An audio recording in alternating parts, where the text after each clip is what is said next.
Welcome back to the set of what looks like a beheading ISIS video. It's been a long time because everything we do takes a long time, doesn't go right, but we fucking love doing it. And so if you're wondering why it keeps coming and going, it's because it's really fucking difficult. Having done bro science and Damazetti forever, I still love it, but I also want to evolve. And if I was able to drive cars and do fun shit and go on adventures with my friends for the rest of my life and get fucking paid for it, that's what I want to do. So I had to sit back and ask myself, if I were to do this show, pay for the guys working on it, and make $0 on it, would I still do it? And the answer is absolutely yes. It's how I got started in making videos in general. I used to skateboard and I used to film it. And I used to sit there and edit these videos because I wanted to share something, I wanted to show something, I wanted to tell a story. And that's why I want to do this. I don't want to just drive the cars. I want to film this stuff. I want to share it. I want to tell the story that I set out to tell. It isn't us doing car vlogs or car reviews or just like doing crazy shit. It is the story of us trying to make a fucking car show. When we shoot something, it's all run and gun. We don't have all the coverage we need. We don't have all the cameras we need. And we don't have all the intelligence we need, which you will see on this road trip. I feel like this is a one-player game.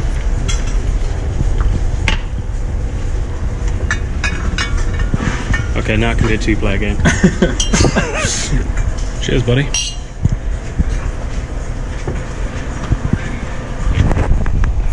Oh, so good. Oh, that was horrible. European road trip. This trip actually turned out to be one of the most complicated logistically to plan, and it is amazing that it all came together. So Adam says, hey, do you want to celebrate my 30th birthday? I'm like, sure, in the UK. I'm like, okay, sure, why not? Why not go all the way across the world to some fucking farmhouse surrounded by sheep and middle-aged people? Sheep. It was like Charlie in the fucking chocolate factory. Just one kid and like 60 old people. But why stop there? Let's find out how we can make this trip even more reckless, expensive, and complicated. My 30th birthday just so happened to coincide with Oktoberfest in Munich, to which Bryce was going to be going. So we're like, okay, yeah, this is making sense now. Let's surprise Bryce at Oktoberfest. And like, this is a great idea. So we set about trying to figure out a route. Was there enough interesting stuff in between those two places to do? And it turns out that yes, there is, because there is the Nurburgring, and there are the Alps, and there is the Autobahn. And so it seemed like a good idea. Welcome to my country. Ooh. We have one car. Adam had his MX-5, his hairdresser Miata. So now we're like, okay, we need to get another car. Let's rent a vehicle. Found a Porsche Cayman S 2019, brand new.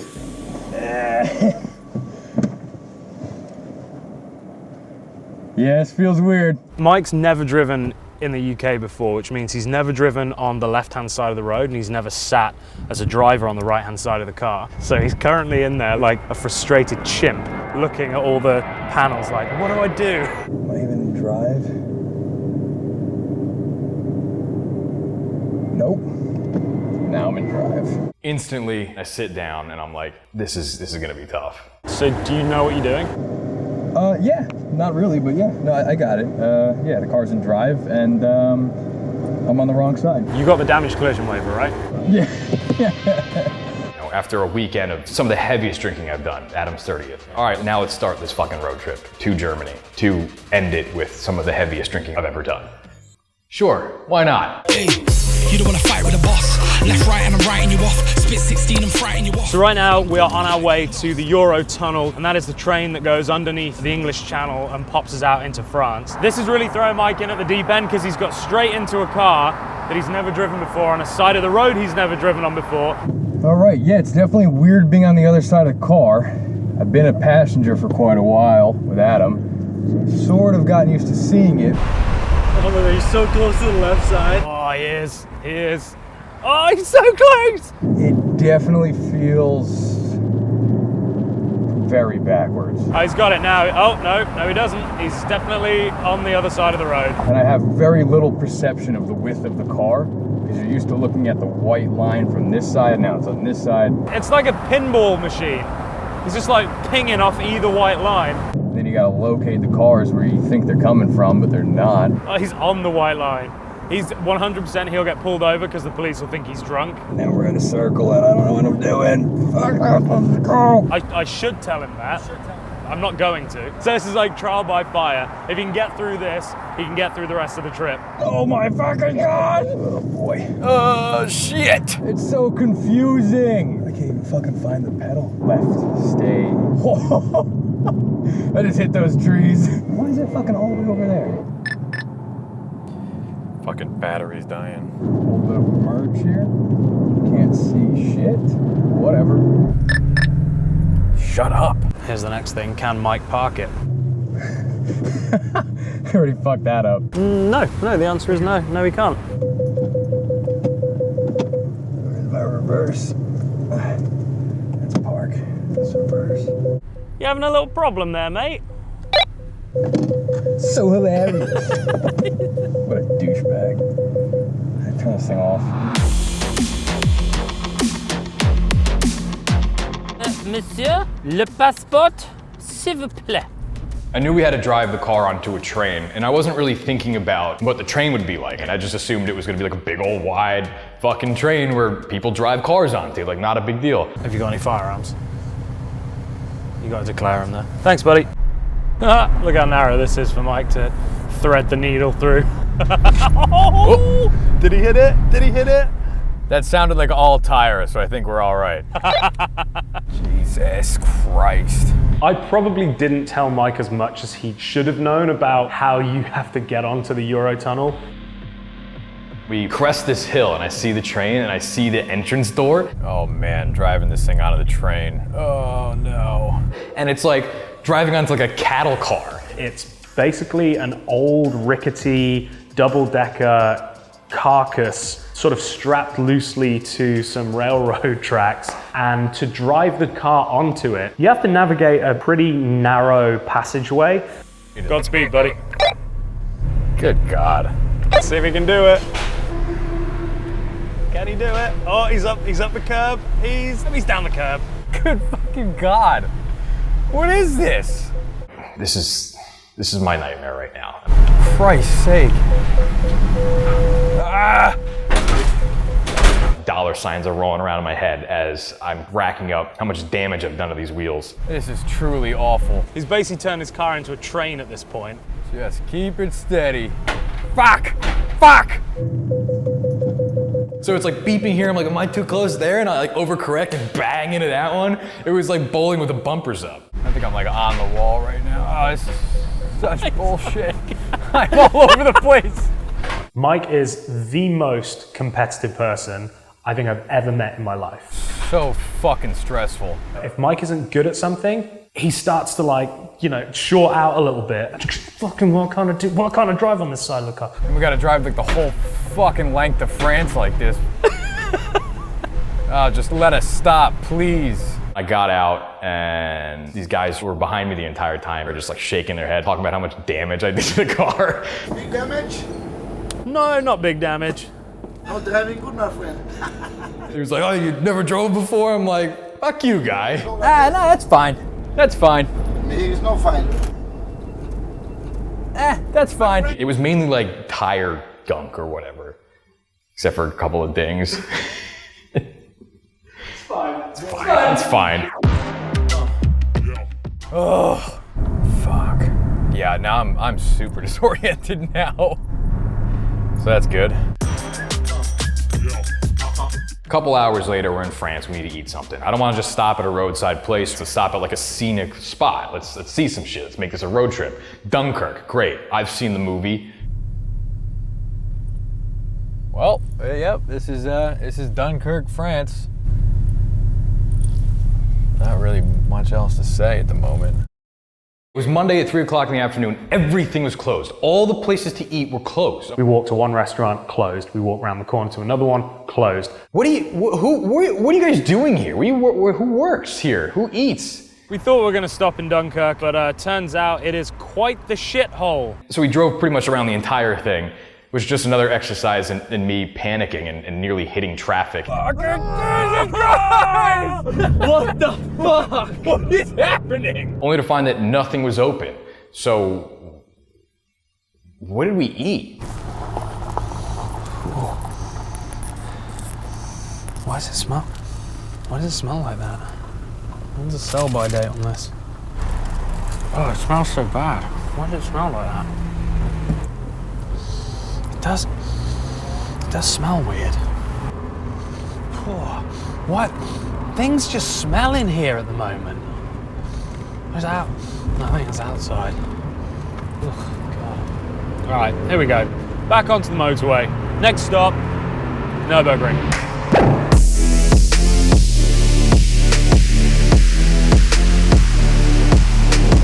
Should we tell Adam it looks like his license plate says F6AIDS? Nope. After about 13 hours of pretty tense travel, we arrived at the Nurburgring, and I started to feel like, all right, now we're here. Like now we're in the racing capital of the fucking world, and you can feel that. I was super excited for the morning to, you know, get out and drive the Nurburgring. And then what happened? And it's closed.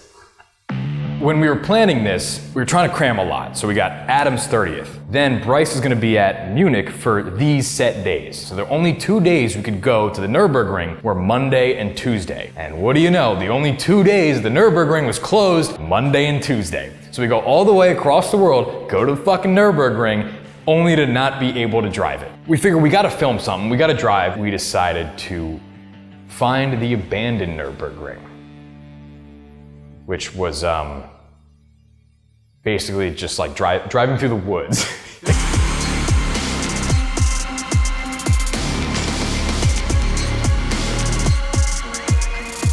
We were able to map it out and figure out where we can possibly get on it, and our goal was to find the whole thing and drive it. This is it right here. And at first it was just like everything was fenced off. This is definitely it. But eventually we found an entrance. It was pretty cool. You could see like this was 100% a racetrack. It's now completely overgrown with grass, and you'd think it's just a field, but then you look and there's an Armco barrier. We found the Suitschleife! It was pretty spooky, especially when we ended at a gate which looked like it was to like a Nazi internment camp. And we ended the day, as we always do, by, you know, binge drinking. And this time it was at the Piston Klaus, which is a famous motorsports bar that everyone gets fucked up at after races. You know, after risking their lives, they're like, let's get drunk. Us, we're like, let's drive in a field, let's get drunk, yeah, any excuse, right? So we did that. Then we drove.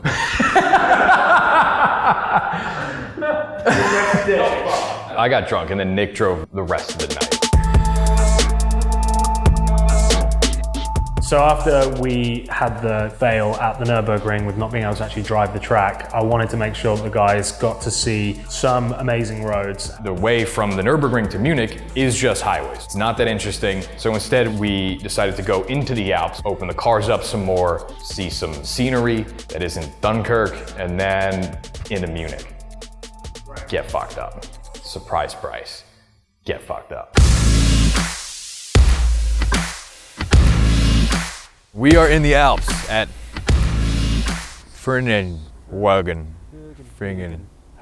village. We got about 100 miles until Munich, where Oktoberfest awaits. All right, now it's a race to get to Munich before the sun does not stay there.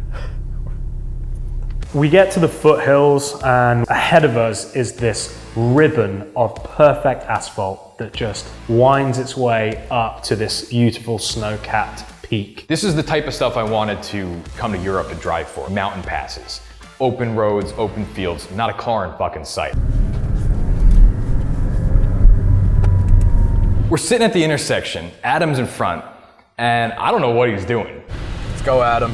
I see this truck coming, pulling like a giant excavator who's got a line of cars behind him in the most GNARPM way. I saw the entire trip into the Alps just collapsing. And I'm like fumbling to get my radio to work so I can be like, Adam, pull out so we don't get stuck behind this guy.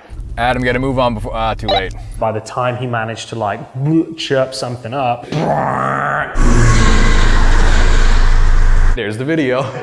Gone. It's like everything else we do. We could have been at the head of all of this. Now we're way behind it. And so we proceeded to follow this thing up said beautiful ribbon of tarmac for the next 45 minutes. Oh man, these roads are fucking perfect. Get out of the way.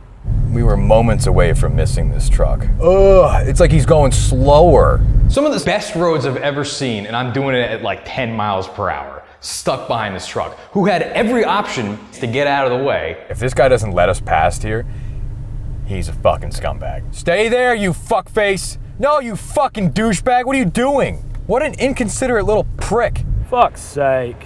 He just had to fucking wait there. You're going 11 miles per hour. It's practically zero.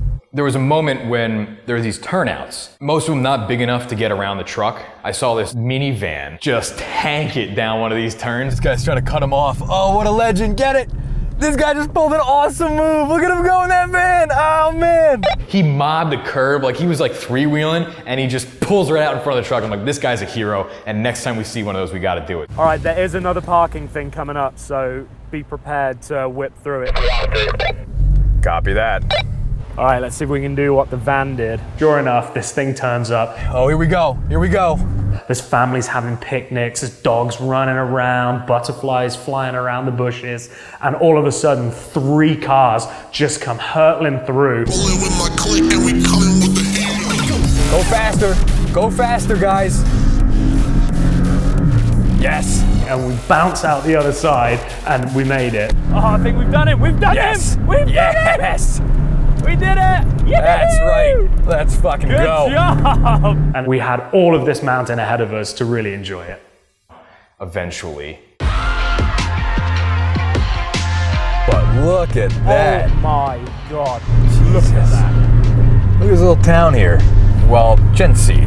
One of the coolest parts about driving through there was the villages and the towns we got to see. These are not places you would fly to. These aren't destinations. Like, oh, I'm gonna go to like Lüngenflügen town in literally the middle of a mountain. This town, man, is crazy. Look at this. It just feels like it's completely untouched by the rest of the world. What is this?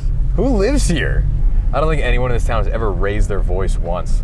Yeah, this is just shit you see on postcards. Yeah, I'm convinced underneath these villages, just nuclear silos. The rest of the drive was great. We did get to drive some of the twisties, and so all was not lost. Hey, time to get some lederhosen. Yeah, now we're hosing. We made it to Munich eventually, and now we gotta go find Bryce, but being Oktoberfest, we had to dress the part, so we had to go find lederhosen. Lederhosen. Needs to be altered. Okay. Gotta do a little bit of, what's the word? Sleeve cutting? Oh yeah, that's it, sleeve cutting. And then, you know, I made some questionable fashion choices with mine. He decided that he was gonna cut the sleeves off like he does with everything. And I'm like, this is gonna look so sick, I'm gonna be so fucking rad. What I didn't really factor into there was like the rest of the outfit. I kind of like, as soon as I put it on, regretted it. I wish I left the sleeves on. When he first walked out and he was like, so guys, what do you think? I was like, ooh. And I look at myself in the mirror, I'm like, I look like fucking Pinocchio. I seriously regretted it. It's a stupid idea. At that point, there was nothing he could do about it. So we set out looking like a very strange pair of men, and we went to find Bryce Miller.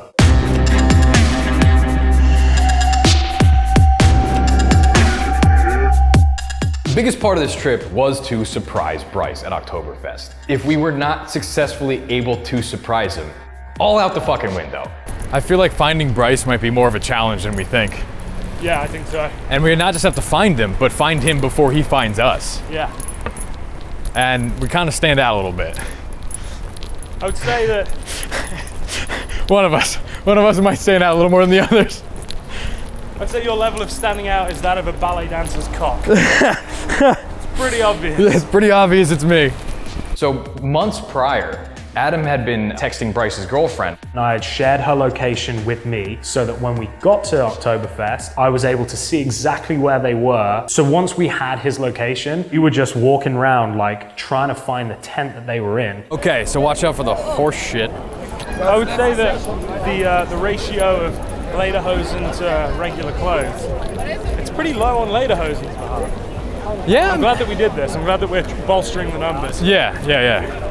I haven't seen anyone with no sleeves yet. No, me neither. It's definitely. Yeah, that's a good thing or a bad thing? I don't know either. I haven't really decided. I'm gonna say it's a good thing. Yeah.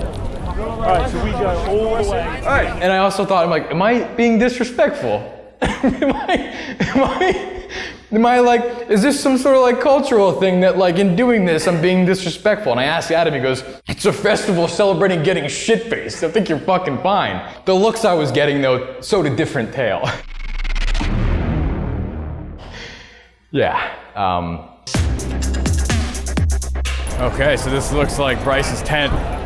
Genuinely, like my heart is I know, the adrenaline, yeah. Oh yeah. We don't find this guy, if he sees us before like we see him, over. Like, hey guys, what's up? What are you doing here? Like sick surprise. So I just do it now. I think just take it off now just to be safe. You do it? No. Do you want me to do it? No. Hold this. To make it even more complicated, we wanted to show up and make Bryce do a shoey out of my boot. I've never been to Oktoberfest, and I'm picturing it's like a good wild time, but I'm picturing people sitting down at like picnic tables, right? But a lot of them. We turn the corner and see the tent, and this thing was like 2 levels. There were thousands of people in there like this. You couldn't move. Man, my heart is fucking racing. Everyone's standing on the tables, it's fucking packed. There's a band playing. And I was like, this is fucking crazy right now. Sneak around the back and see. Yeah, I'm gonna wait right here. Cool. We don't want to spoil the fucking surprise. All of a sudden, the simplicity of this task just went. And now we were dealing with so many other variables, and we don't deal with variables very well on RPM. I'm like, all right, cool, I see the flashing dot that is Bryce Miller, but where the fuck is he? At that point, I was actually really nervous that we weren't going to find him. I see him. Where? Right there. I can't get in there. I turn this corner and I like dead eye contact with Bryce, and I'm like, fuck, and I just like dip back in it, where I thought I fucking blew it. He's right in there. He's like 8 people deep in the middle of this table. These are strangers, I don't fucking know them. We gotta get to them. I gotta take my boot off. We're just like, how? How do we get to him? Like, there's no way. And so then we start to like peel people off the table.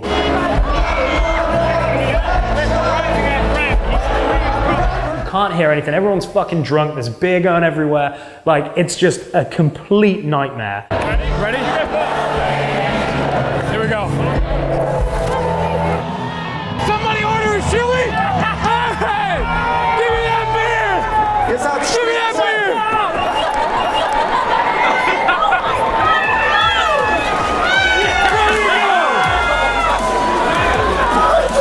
What's that, dude?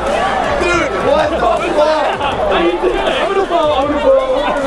He had no idea where he was at that moment. We fully fucking surprised him, and it felt fucking awesome. What the fuck? This is the most surprised I've ever been in my life. Bryce lost his fucking mind. And it was just the perfect setup. Everyone's cheering. It was just such, I get goosebumps thinking about it. It was such an amazing moment. After that, we spent, no joke, 10 hours standing on that table drinking beer.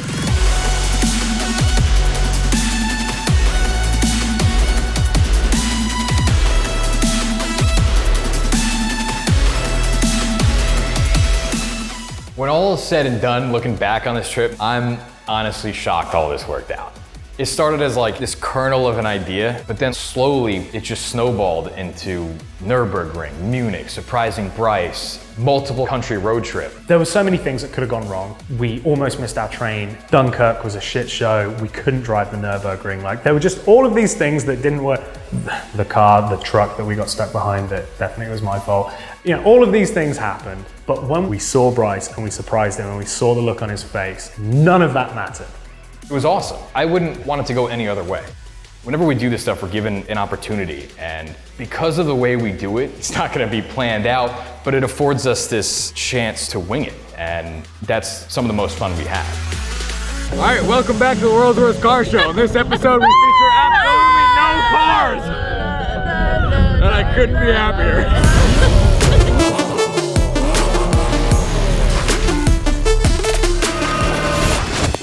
Please subscribe to our YouTube channel, and to help fund, I guess, mainly Nick's salary at this point, go to Nargoods, it's been a while, Nargoods.com and buy some clothing. That's the main way to support it. Yeah. Is there anything on the back of this? Yeah. Is there? Yeah.